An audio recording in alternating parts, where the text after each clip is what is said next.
आज बीजापुर जाने वाले हैं स्वास्थ्य मंत्री श्याम बिहारी जायसवाल। मलेरिया से मौत मामले में अधिकारियों के साथ करेंगे चर्चा। पोटा कैबिन जाकर स्थिति का जायजा भी लेंगे स्वास्थ्य मंत्री। जिला अस्पताल का भी स्वास्थ्य मंत्री करेंगे निरीक्षण।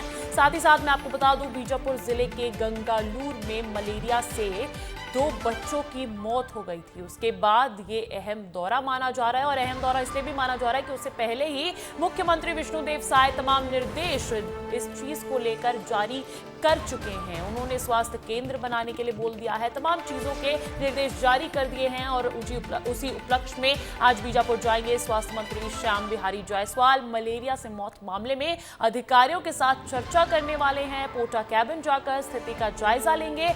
जिला अस्पताल का भी स्वास्थ्य मंत्री निरीक्षण करने वाले हैं। इस खबर पर अधिक जानकारी ले लेते हैं। मेरे सहयोगी खोमन साहू जुड़ गए हैं रायपुर से। खोमन, आज बीजापुर का दौरा रहने वाला है स्वास्थ्य मंत्री श्याम बिहारी जायसवाल का, उसका क्या कुछ कार्यक्रम है? देखिए, पोटा केबिन जाने वाले हैं। थोड़े देर बाद स्वास्थ्य मंत्री राजधानी रायपुर से हेलीकॉप्टर से निकलकर जो है बीजापुर जाएंगे जी। बीजापुर में दो बच्चों की मौत हुई है। अंजलि, आखिर किन कारणों से हुई है? क्या ऐसे चीज़ है जो बच्चे लोग को उपलब्ध नहीं हो पाई? इसके कारण मलेरिया किस तरीके से फैल रहा है, उस पर अधिकारियों के साथ मौके का जायजा लेंगे। मौके पर वहाँ के स्थानीय लोगों से बातचीत करेंगे। इसके अलावा जो और भी बीमार लोग हैं, वहाँ मलेरिया से पीड़ित लोग हैं, उनसे भी मुलाकात करेंगे, उनसे भी हाल चाल जानेंगे। और दूसरी बात यह है कि वहाँ शिविर लगाने की बात, दिशा निर्देश कल ही उन्होंने दे दिया है। आने वाले दिनों में अलग अलग जगहों पर घर घर जाने वाले हैं स्वास्थ्य विभाग की टीम, और सर्वे करेगी आखिर कौन कौन ऐसे जो मलेरिया से पीड़ित है उनको जो है जल्दी से जल्दी स्वास्थ्य लाभ मिले। इस ओर स्वास्थ्य विभाग अब काम करने वाले हैं। थोड़ी देर बाद स्वास्थ्य मंत्री बीजापुर के रवाना होंगे। वहां जाकर अधिकारियों के साथ भी बैठक करने वाले हैं। दवाइयों की उपलब्धता को भी वो चेक करने वाले हैं। तो कुल मिलाकर समझा जा सकता है अब ग्राउंड पर सरकार जारी है। ग्राउंड पर जाकर रियलिटी चेक करेगी सरकार, ही अब रियलिटी चेक करने वाली है। बिल्कुल, तो पूरी स्वास्थ्य व्यवस्था का जायजा लेने पहुंचने वाले हैं बीजापुर आज स्वास्थ्य मंत्री। आप बने रहिएगा मेरे साथ, कुछ देर बाद लौटूंगी आपके पास। तो देखिए, बीमारियों को लेकर छत्तीसगढ़ सरकार अलर्ट हो गई है। सीएम विष्णुदेव साय ने निर्देश भी दे दिए। उन्होंने कहा है डायरिया मलेरिया के लिए स्वास्थ्य शिविर लगाएं, स्वास्थ्य केंद्रों में दवाओं का पर्याप्त भंडार रहे। तो आज जैसा कि मैं और मेरे सहयोगी खोमन साहू बात कर रहे थे कि आज स्वास्थ्य मंत्री भी पहुंचने वाले हैं, बीजापुर पहुंचेंगे, जहां पर 2 बच्चों की मौत मलेरिया की वजह से हो गई। ऐसे में तमाम बीमारियों को लेकर, जल जनित बीमारियों को लेकर अब छत्तीसगढ़ सरकार अलर्ट नजर आ रही है। खुद सीएम विष्णुदेव साय ने इसका संज्ञान लिया है और दिशा निर्देश भी जारी कर दिए हैं। डायरिया मलेरिया के लिए स्वास्थ्य शिविर लगाए हैं, स्वास्थ्य केंद्रों में दवाओं का पर्याप्त भंडार रहे। क्या कुछ निर्देश जारी किए हैं, इस खबर पर जानकारी ले लेते हैं। मेरे सहयोगी खोमन साहू बने हुए मेरे साथ। खोमन, जल जनित बीमारियों को लेकर छत्तीसगढ़ सरकार अलर्ट है। आज हम जैसा कि बात कर रहे थे, स्वास्थ्य मंत्री जायसवाल भी पहुंच रहे हैं बीजापुर में, और उसको लेकर क्या कुछ दिशा निर्देश जो है अब सरकार ने जारी कर दिए हैं? देखिए, पूरी सरकार ग्राउंड पर है, और ग्राउंड पर रहने की वजह है जिस तरीके से छत्तीसगढ़ में चाहे डायरिया फैल रहा हो, इसके अलावा जो मलेरिया फैल रहा हो, यही कारण है कि मुख्यमंत्री विष्णुदेव साय ने इसको गंभीरता से लिया है। और तमाम कलेक्टरों को, खुद तमाम जो कैबिनेट मिनिस्टर है उनको कह दिया है कि ग्राउंड पर जाए, आखिर क्या दिक्कत हो रही है, क्यों मलेरिया फैल रहा है, क्यों डायरिया फैल रहा है। यही कारण है कि उप मुख्यमंत्री कल आपने देखा किस तरीके से बिलासपुर संभाग का दौरा करते हुए नजर आए थे। हॉस्पिटल जाकर जो डायरिया से पीड़ित है उनसे मुलाकात की, साथ ही साथ डॉक्टरों को दिशा निर्देश देते हुए नजर आए। उप मुख्यमंत्री कवर्धा गए थे। कवर्धा में जो डायरिया से पीड़ित है आदिवासी लोग, उन लोग से मुलाकात की, साथ ही साथ शिविर लगाने के भी दिशा निर्देश दिए गए। आज स्वास्थ्य मंत्री जा रहे हैं। तो कुल मिलाकर तमाम कलेक्टरों को ये दिशा निर्देश दे दिए हैं कि अब इस तरीके की लापरवाही नहीं सही जाएगी। लापरवाही नहीं सही जाएगी और गंभीरता से ले रही है इस पूरे मामले को छत्तीसगढ़ सरकार। बहुत बहुत शुक्रिया खोबन तमाम जानकारी के लिए। बढ़ते अगली खबर की ओर। देखिए, मध्य प्रदेश में बारिश का दौर जारी है। मालवा निवाड़ अंचल में हुई बरसात के कारण रविवार दोपहर शिप्रा नदी में उफान आ गया। इससे उज्जैन में रामघाट के कई मंदिर सहित छोटा पुल पानी में डूब गया। नदी किनारे खड़ी 4 कारें पानी में बह गई, जिन्हें लोगों ने काफी मशक्कत कर बाहर निकाला। वाला है और लोगों ने बताया कि नदी में पानी बढ़ने वाला है। इसकी पूर्व सूचना घाट क्षेत्र के लोगों को नहीं दी गई। घाट खाली करने को कोई सायरन भी नहीं बजाया गया। नतीजतन नदी किनारे रखी 4 कार पानी में बह गई। कुछ लोगों ने काफी मशक्कत कर सभी कार पानी से बाहर निकाली। तो देखिए, शिप्रा नदी उफान पर नजर आ रही है क्योंकि लगातार बारिश देखी जा रही है। मालवा निमाड़ अंचल में हुई है बरसात और उसके कारण रविवार दोपहर को शिप्रा नदी में उफान आ गया है। और मौके पर मौजूद है मेरे सहयोगी संतोष कृष्णानी। सीधा उनका रुख कर लेती हूँ। संतोष जी, क्या कुछ जानकारी निकलकर सामने आ रही है? किस तरीके की तस्वीरें अब शिप्रा नदी की है, क्योंकि काफी नुकसान ये उफान जो आया उसके बाद देखा गया। बिल्कुल अंजलि, बचाना माँ शिप्रा का तट और धीरे धीरे कल रात्रि में ही पानी कम हो गया था और अभी भी हम शिप्रा नदी के घाट पर हैं। लेकिन जिस प्रकार जो उज्जैन में बारिश नहीं है उसके बाद भी शिप्रा ने जिस प्रकार जो लगातार जल स्तर है वो बढ़ता जा रहा है, उसी को सावधानी पूर्वक जिला प्रशासन यहाँ पर मौके पर मौजूद है। अलग अलग प्रकार से यहाँ पर दिशा निर्देश दिए गए हैं। लेकिन अभी भी शिप्रा के जो तट है यहाँ पर कई ऐसे छोटे छोटे मंदिर हैं वो पूरी तरह जलमग्न हो चुके हैं। यहाँ पर पुलिस और एनडीआरएफ की टीम को भी यहाँ पर जिला कलेक्टर और पुलिस अधीक्षक के द्वारा यहाँ पर तैनात रहने के आदेश दिए हैं। ये पूरा हम घाट दिखाना चाहेंगे। ये जो पूरा घाट है, ये जो छोटी रपट है वो कल पूरी तरह जलमग्न हो चुकी थी, क्योंकि जिस प्रकार ग्रामीण एरियो में लगातार झमाझम बारिश हुई थी उसी का परिणाम है कि कल शिप्रा का जल स्तर लगातार बढ़ गया तो शिप्रा ने रौद्र रूप धारण कर लिया था। लेकिन खबर ये अच्छी है कि जिस प्रकार उज्जैन में तो पानी नहीं बरसा, लेकिन आसपास के जो ग्रामीण एरियो में पानी बरसा था उसके कारण उज्जैन की प्यास जरूर बुझ चुकी है, क्योंकि रोजाना उज्जैन में एक दिन छोड़कर एक नल आ रहे थे। लेकिन अब कहीं ना कहीं जिस प्रकार शिप्रा में पानी की पूर्ति हो चुकी है, इसका कारण हो सकता है कि आज के लोगों ने ये बताया कि नदी में पानी बढ़ने वाला है और इसकी पूर्व सूचना भी घाट क्षेत्र के लोगों को नहीं दी गई थी। साथ ही साथ सायरन भी नहीं बजाया गया था। और अभी भी मैं देख पा रही हूं, अगर शिप्रा नदी उफान पर है तो भी लोग वहां पर पहुंचे हैं, तो कोई रोक टोक नहीं की गई है प्रशासन की तरफ से।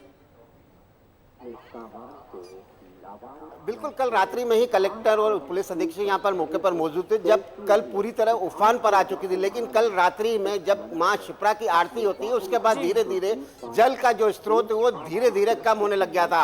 आगे की तरफ पानी बढ़ गया और इसके कारण कहीं ना कहीं घाटों पर जिस प्रकार पुलिस की व्यवस्था है, पुलिस जवान तैनात है, एनडीआरएफ की टीम तैनात है, तैराक दल तैनात है और वरिष्ठ अधिकारी भी लगातार यहाँ पर मौका मुआयना कर रहे हैं। और जिस प्रकार कल का जो जल स्तर था जहां हम खड़े हैं, कल ये हिस्सा भी पूरी तरह जलमग्न हो चुका था, लेकिन लगातार पानी का स्रोत जो है वो कम हुआ है। इसीलिए यहाँ पर जो लाखों लोग आते हैं, बाबा महाकाल की धरती पे आते हैं, महाकाल का दर्शन करने आते हैं। साथ ही शिप्रा में आस्था की डुबकी लगाने का जो सिलसिला है, रोजाना हजारों श्रद्धालु आते हैं। उनकी सुरक्षा व्यवस्था को लेकर भी यहाँ पर पुलिस जवान तैनात है। लेकिन लगातार कहीं ना कहीं जल स्तर जो है वो कल के मुकाबले थोड़ा कम हो गया है और प्रशासन भी, पुलिस भी, एसडीआरएफ भी वहां पर मुस्तैद है लोगों की, आम लोगों की सुरक्षा के लिए। बहुत बहुत शुक्रिया संतोष जी तमाम जानकारी के लिए। और बात बारिश की हो ही रही है, बात नदी में उफान की हो ही रही है, तो आपको मौसम पर भी अपडेट्स दे देते हैं। मध्य प्रदेश के मौसम की अगर मैं बात करूं तो प्रदेश में मॉनसून एक्टिव है। पूरे प्रदेश में 3 सिस्टम एक्टिव है। इंदौर, उज्जैन भारी बारिश का अलर्ट जारी कर दिया गया है और 12 जिलों में तेज बारिश का अलर्ट भी जारी किया है। इसी के साथ साथ ही देखिए, ग्वालियर, जबलपुर में बारिश होगी। भोपाल, प्रदेश की राजधानी भोपाल की अगर मैं बात करूं तो भोपाल में भी लगातार बारिश देखी जा रही है। आज सुबह ही बारिश हुई है यहाँ पर और अब तक औसतन जो है 10.2 इंच बारिश प्रदेश में दर्ज की जा चुकी है। तो देखिए, प्रदेश में मॉनसून एक्टिव हो गया है। पूरे प्रदेश में 3 सिस्टम एक्टिव हुए हैं। इंदौर, उज्जैन में भारी बारिश का अलर्ट है और इसके साथ साथ 12 जिलों में तेज बारिश का अलर्ट है और ग्वालियर, जबलपुर में भी बारिश होगी और भोपाल में भी बारिश का दौर जारी है। अब अगर बात करें छत्तीसगढ़ के मौसम पर तो वो भी जानकारी आपको दे दी जाए कि छत्तीसगढ़ में बारिश का सिस्टम एक्टिव है। बस्तर में बारिश का येलो अलर्ट जारी है। कई इलाकों में होगी हल्की बारिश और अगले 5 दिनों तक बारिश होगी। बिलासपुर में बारिश का दौर जारी और अब तक 27% कम हुई है बारिश।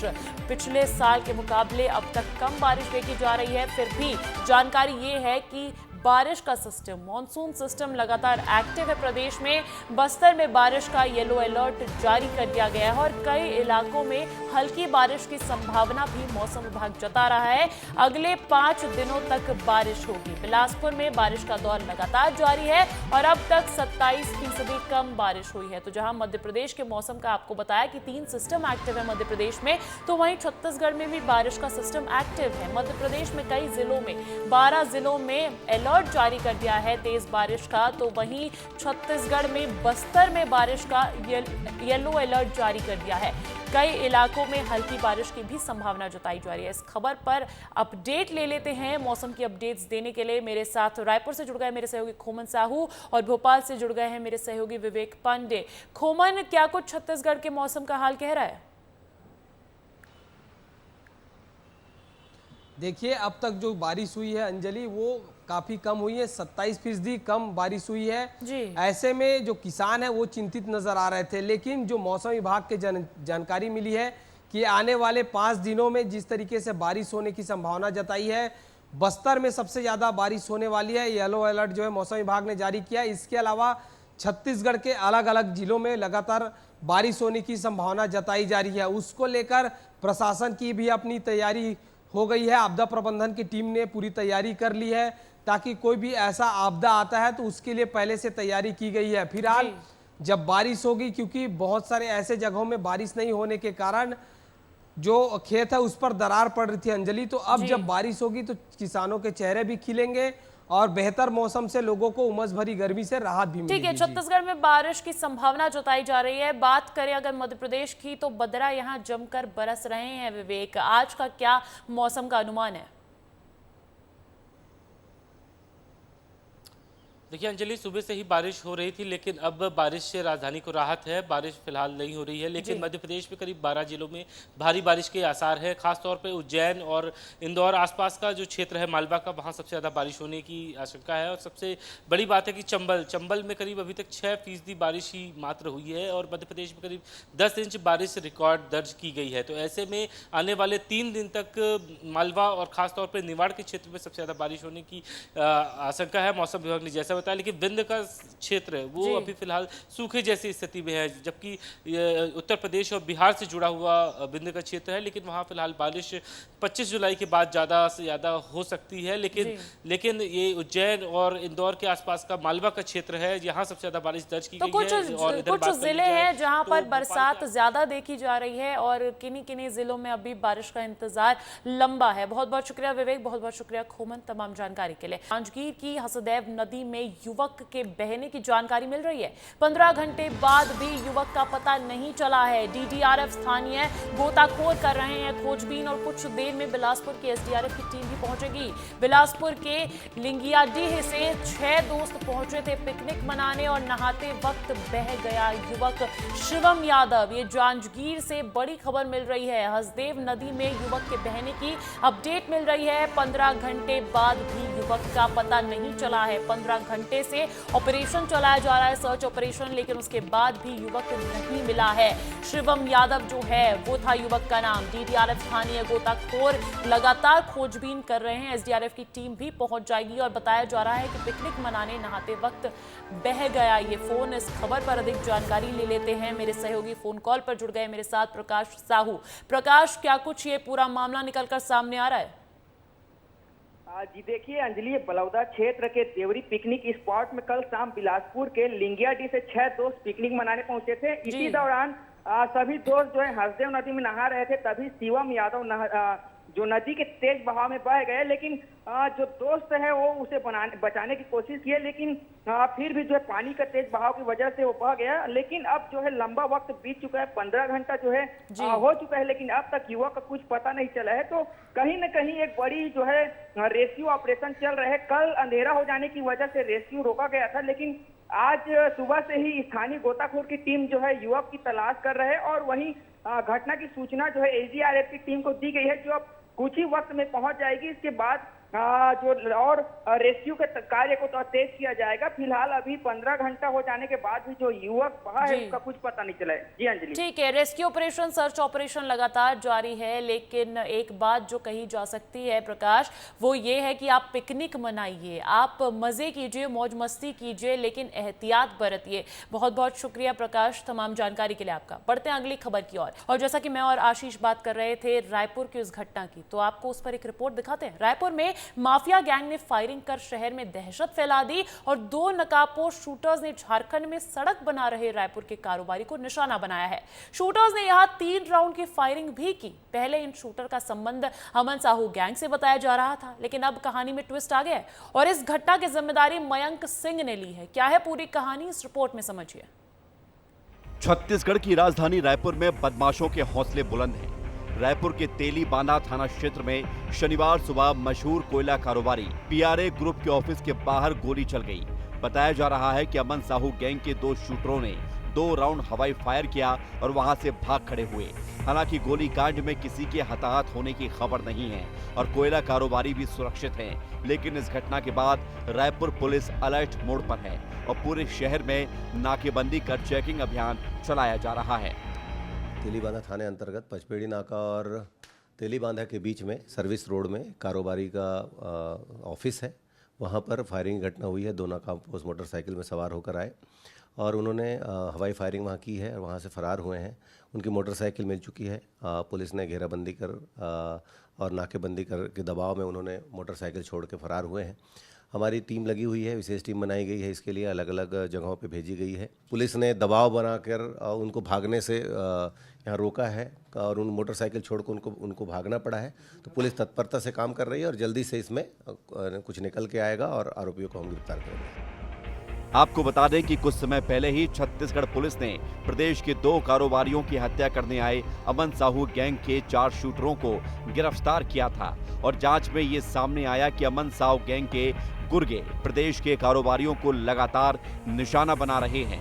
हालांकि इस गोलीकांड को लेकर कंपनी के लोग तो कुछ भी कहने से कतरा रहे हैं, लेकिन चश्मदीद इसके बारे में खुलकर बोल रहे हैं। ये भैया हैं, इन्होंने सुना था और ये यहाँ पर काम कर रहे थे। उस वक्त कितनी देर की घटना है, आपने क्या क्या सुना था जब गोली चली? 11 बजे का। 11 बजे। हाँ। लगभग कितने राउंड फायरिंग हुई थी? अब हम लोग तो भी यहाँ काम कर रहे थे, टायर वायर निकाल रहे थे, देखे तो उधर गोली चला, फिर वो आवाज सुने हम लोग तो गए उधर। तो आपका क्या शुभ नाम है?